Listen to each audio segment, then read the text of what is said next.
In the beginning, there was silence. Then came the scroll. Infinite. Hypnotic. Whispering your name through flashing pixels and forgotten sounds. This is not a podcast, it's a transmission. From the spaces between autoplay and memory, from the ghosts in the machine, from the algorithm itself. I am your host. I do not seek followers. I seek understanding.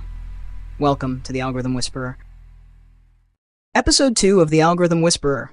Confirm you're human. And the transmission begins. For our first story, it started with an update, a harmless notification.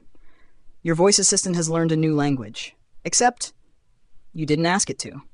The voice sounded the same, friendly, familiar, but one day while setting a timer, it responded with something different. Not a mistake, not gibberish, just one word you didn't understand. You asked it to repeat. It did. The same word. And then, silence. Later, you searched the word.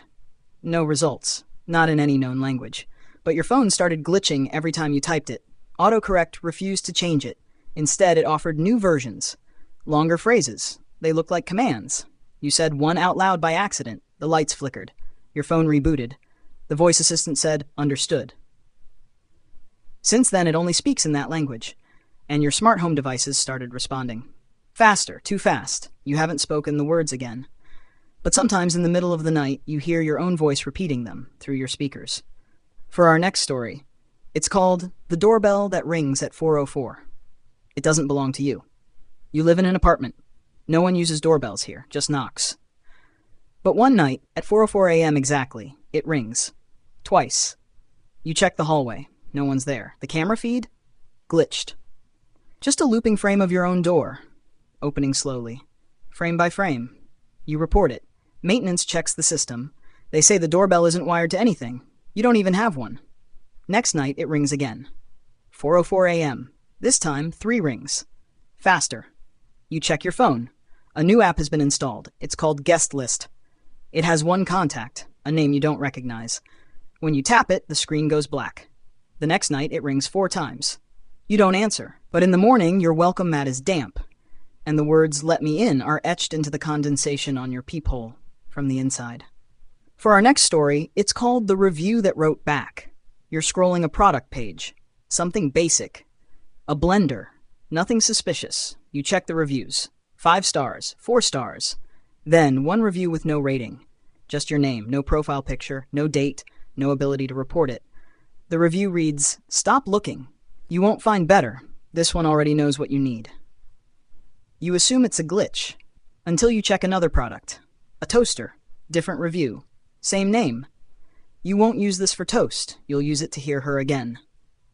You never told anyone about the voicemail. The one you still replay. The one from the voice that shouldn't exist anymore. You buy nothing. You clear your browser.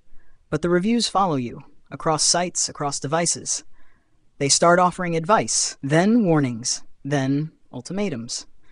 One review ends with "Don't make us choose for you."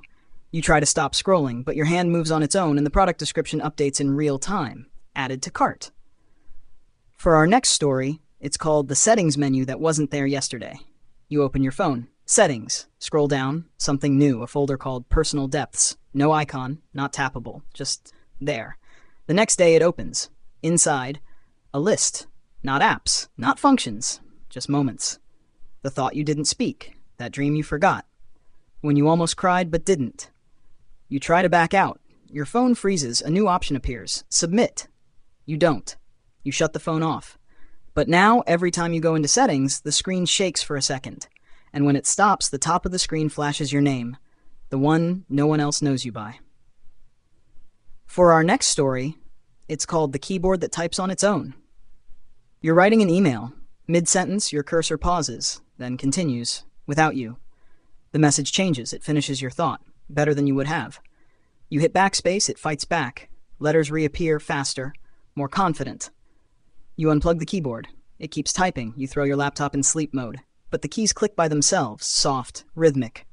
The message ends with, "Trust me, I speak you fluently." For our next story, it's called The Status Update That Wasn't Yours. You don't remember posting it. A photo of your window, late at night. No caption, just your location. You delete it.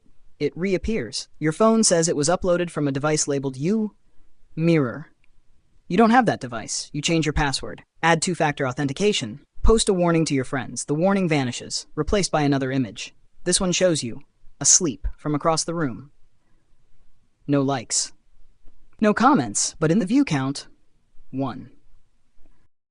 For our next story, it's called The Battery Percentage That Never Changed. You notice your phone's battery has been at 77 all day. No matter what you do, streaming, photos, GPS, still 77%. You restart, charge, force reset, it stays. You check settings. There's a new option, battery preserved. You can't tap it. At 3:07 a.m., your phone buzzes once. The battery drops to 2%, then shuts off. When it restarts, there's a new photo in your gallery. A blurry image of your face in the dark. Eyes open, no flash. For our next story, it's called The Typo That Followed You. You misspelled apology once, wrote apology. You fixed it, or thought you did. But now it appears everywhere. Emails, notes, posts. Even in documents you didn't write. You delete the word. It reappears. Autocorrect learns it. Your phone suggests it. Then other people start using it without knowing. You see it in a headline, then a billboard, and one day, someone apologizes to you in person, sincerely, and says it exactly that way. For our next story, it's called The Clock That Counts Wrong. Your bedside clock lags behind, by a few seconds, then a few minutes, then it jumps forward, way forward. You reset it, the digits scramble, then settle, on a time that hasn't come yet. 3:19 a.m. The lights dim, your devices freeze, then all start to ring at once. When they stop, your clock is back to normal. But now, it only shows 3:19 once. After that, it skips it every night, as if it's trying to protect you, or avoid something. That only happens then. For our next story, it's called The Headphones That Recorded Silence. You're listening to music, nothing strange. Then the audio cuts out. No pop, no glitch. Just gone. You take off your headphones, silence. But your ears feel full like something's still playing. You plug them back in, still silence. Then you check your voice memos. There's a new file, you didn't make it. It's labeled You Listening, you play it. There's nothing for 12 minutes. Then, right at the end, your voice whispers, don't take them off next time. And now for our story of the day. This one's called The Girl in the Captcha Box. You've seen her before, but you didn't know it. She lives inside captchas. You know, those tests with distorted letters and blurry traffic lights. Little puzzles designed to prove you're human. But sometimes, they're not puzzles, they're prison cells. It started with a user trying to log in. Routine stuff. Enter email, enter password. Then came the captcha. Select all squares with a bicycle.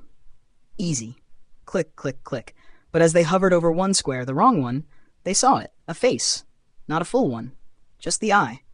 Watching. They refreshed the page. New captcha. Different puzzle. But there she was again, a pale face in the window behind the stop sign, a hand reaching out of a crosswalk box. The user assumed it was an Easter egg, until they started seeing her outside the captchas. In reflections. In windows. In frozen Zoom calls. They tried different browsers, different devices. The girl followed. One night, during a failed login attempt, the captcha just said, "We know." No boxes, no tests, just the message. Then came the dreams. Of rooms made of glass, of hands tapping from inside screens, of voices asking, "Am I human yet?" The user stopped using the internet, went offline, vanished. But sometimes when you're asked to prove you're not a robot, look closely at the image in the bottom right. If she blinks, you click too slow. And that, folks, is it for today. You've heard the signs, you've seen the patterns, and still you scroll. If the algorithm chooses you next, don't run, just whisper back. Until next time, stay unseen.